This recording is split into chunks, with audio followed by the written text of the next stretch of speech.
Imagine, just for a second, that you're falling. You're plunging deep, deep down into the crushing, absolute darkness of the Indian Ocean. Down here, nearly 2.5 kilometers beneath the surface, the weight of the water above is so immense, it's just staggering. There's no sunlight. There has literally never been sunlight. We're entering one of the most utterly hostile environments on our entire planet. Way down in this abyss, we find these deep-sea hydrothermal vents. People usually call them black smokers. From cracks in the seafloor, superheated water just erupts into the freezing ocean. We're talking water that reaches 400 degrees Celsius. That is hot enough to melt lead. And it only stays liquid because the pressure down here is so terrifyingly high. But it's not just boiling, it's this toxic soup, totally laced with heavy metals and sulfur. By all our standard rules of biology, absolutely nothing should be able to live here. And yet, if you look closely, clinging right to the base of those scalding, poisonous chimneys, something is moving. Meet the scaly-foot snail. It's pretty small, roughly the size of a golf ball. But when the lights of our robotic submarines first washed over it, it didn't even look like an animal. It looked more like a tiny machine.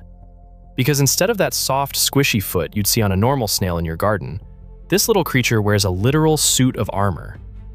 Its fleshy parts are entirely covered in hundreds of dark, overlapping metallic plates. It literally looks like a tiny knight in dark, gleaming armor. Or some kind of miniature dragon. And what's truly staggering about this little guy is what that armor is actually made of. The scaly-foot snail is the only known living animal on Earth that builds its skeleton using iron. It actively absorbs the toxic iron and sulfur from that boiling vent water all around it, and it chemically forges them into iron sulfide nanoparticles. Specifically, minerals like greigite and pyrite, which you probably know as fool's gold.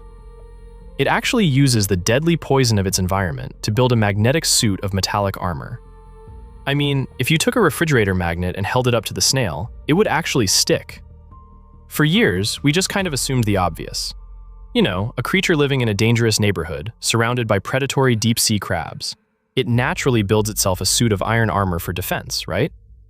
Well, biologists have recently started to suspect a totally fascinating twist.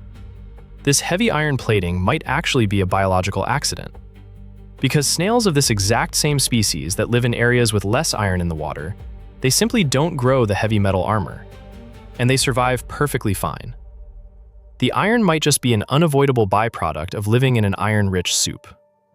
But whether it's a total accident or a deliberate shield, the engineering of the shell is an absolute masterpiece. To really understand why, we have to look at how this armor breaks down, layer by layer.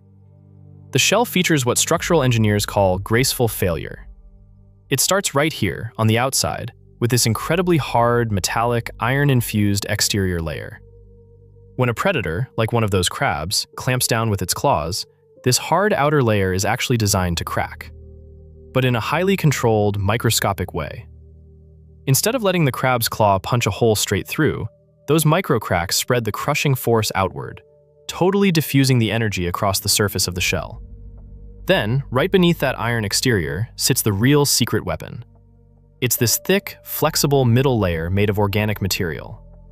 As the outer iron layer cracks and spreads the force, this squishy, brown, organic cushion acts exactly like a shock absorber. It takes all that incredible mechanical strain of the crab squeeze and physically absorbs the energy, stopping the entire shell from just shattering catastrophically. It even does double duty by helping dissipate the extreme heat from the vent water. And finally, beneath all of that, you hit the innermost layer, a super stiff core made of aragonite, which is a type of calcium carbonate. This exact 3-layer biological sandwich, a rigid outer shell, a squishy middle cushion, and a rigid inner core, it is so incredibly effective at surviving localized impacts that it is literally inspiring human military engineers right now. Think about that. A golf ball-sized snail, living in complete darkness at the bottom of the ocean, independently solved the exact same impact resistance problems that we are currently trying to solve for combat helmets and military vehicle plating. It's just wild. Of course, because it's wearing literal heavy metal, we get some delightfully bizarre real-world problems when we bring them up to the surface. When the National Museum of Wales acquired some specimens of the scaly-foot snail, the curators were given this very specific, almost funny warning. Keep them out of standard water-based preservatives. Why? Well, because just like an old nail left out in the rain, the iron in this snail shell will react with oxygen and water. It will literally rust. It is the only animal in the museum's entire collection that has to be specifically protected from rusting away on the shelf. But honestly, if you peel back that rusting metallic exterior, the soft biology inside is even more baffling. Deep inside its chest, the scaly-foot snail hides this enormously powerful, giant, beating heart. And that heart makes up roughly 4% of its total body volume. Proportionally speaking, that is one of the largest hearts in the entire animal kingdom. For context, a human heart is just a little over 1% of our body volume. So imagine a person walking around with a heart 3 times its normal size. So you have to ask, why does a tiny snail need a massive engine like that? Well, it's because this creature contradicts almost everything we assume about how life works. First of all, it has no eyes. In perpetual darkness, there's absolutely nothing to see anyway. It's also a simultaneous hermaphrodite, but the absolute wildest part is that, as an adult, it simply forgets to eat. It has no functioning digestive tract, no real mouth to speak of, no way to consume food from the outside world. An animal that goes to all the trouble to build itself a suit of iron armor and then never takes a single bite of food. Instead, it survives through this incredibly delicate, almost alien partnership.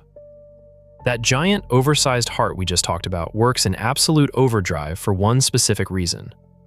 It pumps massive amounts of oxygen to a hidden farm deep inside the snail's body. The snail has this hugely swollen gland, packed with chemosynthetic bacteria. Now, these microbes don't use sunlight to make food like plants do. They use the toxic hydrogen sulfide bubbling up from those volcanic vents. The snail's giant heart delivers the oxygen and chemicals, and the bacteria manufacture the nutrients. It is a fully integrated, living food factory, entirely contained inside a suit of metal.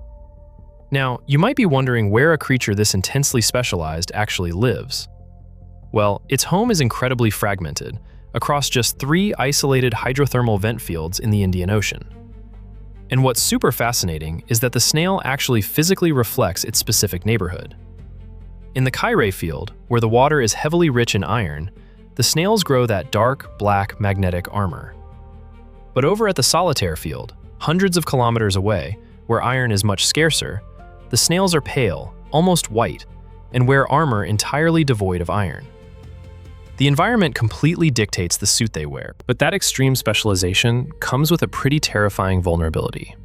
If you add up the habitable zones around those 3 specific vent fields, the entire known habitat for the scaly-foot snail on planet Earth spans less than 0.02 square miles. That is less than a fifth of a standard football field. Just a few city blocks in the endless, massive expanse of the dark ocean. That is its entire world. There is literally nowhere else it can go. And that extreme fragility leads us into a really bittersweet timeline. We only just met this incredible creature. It was first discovered in 2001, and it didn't even get its formal scientific name until 2015. But look at what was happening in the background. By 2011, mining exploration licenses were already being granted for its home. And by 2019, just 4 years after we finally gave it a name, the International Union for Conservation of Nature was forced to formally declare the scaly-foot snail endangered. Yeah, it actually holds a pretty tragic title. It is the very first animal in human history to be declared endangered specifically because of the threat of deep-sea mining. You see, the exact same hydrothermal processes that create the snail's magical iron armor also concentrate incredibly valuable metals on the sea floor, things like copper, nickel, cobalt, and lithium. Our modern human demand for the minerals that power our smartphones and electric cars is driving mining companies to the very vents this snail calls home. We're basically poised to erase this magnificent, metal-plated survivor before we have even fully finished understanding how it works. The scaly-foot snail is just this profound, powerful reminder of how little we know about our own planet. It built itself a suit of iron in the absolute dark at the bottom of the world, out of pure poison. It breathes through bacteria, beats with a giant heart, and thrives in an environment that completely defies human imagination. We found it clinging to a tiny, fragile patch of the ocean floor, living proof of nature's relentless resilience and engineering brilliance. The deep sea is an ancient frontier, filled with marvels we are only just beginning to uncover. The abyss is still writing its story in the dark, far below us, with or without our permission.